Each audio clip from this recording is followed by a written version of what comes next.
चलिए आज मैं आपसे एक केस डिस्कस करती हूँ। इसमें क्या है, एक पेशेंट मेरे पास में क्लिनिक में आए। उन्होंने मुझसे पूछा कि डॉक्टर मुझे समझ नहीं आ रहा है, मैं रोज ब्रशिंग करती हूँ, माउथ वॉश भी यूज करती हूँ, फिर भी मेरे मुंह में हमेशा ड्राइनेस या बर्निंग सेंसेशन रहती है। अब नॉर्मली जो रहता है, जब कोई पेशेंट इतनी ओरल हाइजीन मेंटेन करता है तो हम एक्सपेक्ट करते हैं कि उनका माउथ हेल्दी होगा। तो मैंने उनसे थोड़ा जब डिटेल में पूछा तो पता चला कि वो दिन में 3 से 4 बार माउथ वॉश यूज कर रहे हैं। सुबह ब्रशिंग के बाद में, लंच के बाद में, शाम को कुछ इवनिंग स्नैक ले रहे हैं उसके बाद में, और रात में सोने से पहले। और फिर जब मैंने उनसे पूछा कि आप इतना माउथ वॉश क्यों यूज कर रहे हैं, तो उन्होंने बताया डॉक्टर एडवर्टीजमेंट में देखा कि मैंने माउथ वॉश यूज करना काफी ज्यादा जरूरी होता है। मुझे लगा इतना ज्यादा यूज करूंगी उतना ज्यादा क्लीन होगा। और यही सबसे बड़ी मिसअंडरस्टैंडिंग है जो आप एड्स के थ्रू देख लेते हैं कि ये जो रहता है ना, माउथ वॉश एक टूल की तरह वर्क करता है, लेकिन ये माउथ वॉश जो है आपके ब्रशिंग का रिप्लेसमेंट नहीं है। बहुत लोग सोचते हैं कि अगर माउथ वॉश यूज कर लिया तो ब्रशिंग या फ्लॉसिंग की इम्पोर्टेंस नहीं है, बट ऐसा बिल्कुल भी नहीं है। रियलिटी जो है इसकी एग्जैक्ट अपोजिट है। अगर आपके टूथ में प्लाक जो है रिमूव नहीं हो रहा है, अगर आप टूथ ब्रशिंग प्रॉपर नहीं कर रहे हो, अगर आप फ्लॉसिंग प्रॉपर नहीं कर रहे हो, तो माउथ वॉश से आपका जो प्लाक है वो नहीं जाने वाला है।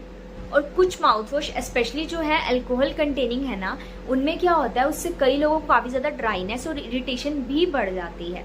अब इसका मतलब ये नहीं है कि माउथ वॉश यूज करना ठीक नहीं है, ऐसा बिल्कुल भी नहीं है।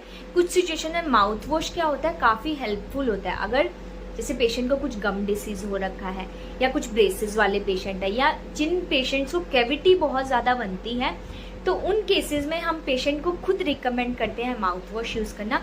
बट हर पेशेंट के लिए माउथ वॉश यूज करना मैंडेट नहीं होता है। तो फिर मैंने पेशेंट को क्या सजेस्ट किया, मैंने पेशेंट को सजेस्ट किया कि आपको 3 से 4 बार जो आप माउथ वॉश यूज कर रहे हो वो आपको यूज नहीं करना है। आपको 2 टाइम प्रॉपर ब्रशिंग करनी है। सुबह में आपको ऑयल पुलिंग करनी है, और रात में आप सोने से पहले गुनगुना पानी में नमक डाल के गरारे की। और कुछ हफ्तों बाद ही जब वो मेरे पास में वापस आई तो उनके मुंह की जो ड्राइनेस थी और बर्निंग सेंसेशन थी वो काफी बेटर हो चुकी। तो आज का जो मैसेज है वो आपके लिए काफी इम्पोर्टेंट है कि फ्रेश ब्रेथ होना अच्छी बात है, लेकिन हेल्दी माउथ सिर्फ माउथ वॉश से नहीं बनता है। सबसे इम्पोर्टेंट है प्रॉपर ब्रशिंग, टंग क्लीनिंग, फ्लॉसिंग, और इंटरडेंटल ब्रश के थ्रू आपको क्लीन करना, या आप वाटर फ्लॉसर के थ्रू भी उसे क्लीन कर सकते हैं, और रेगुलर डेंटल चेकअप। तो अब आप मुझे कमेंट सेक्शन में जरूर बताएं कि क्या आप डेली माउथ वॉश यूज करते हैं और दिन में कितनी बार यूज करते हैं। एंड अभी आपको वीडियो से समझ में आया होगा कि माउथ वॉश डेली यूज करना मैंडेट नहीं है।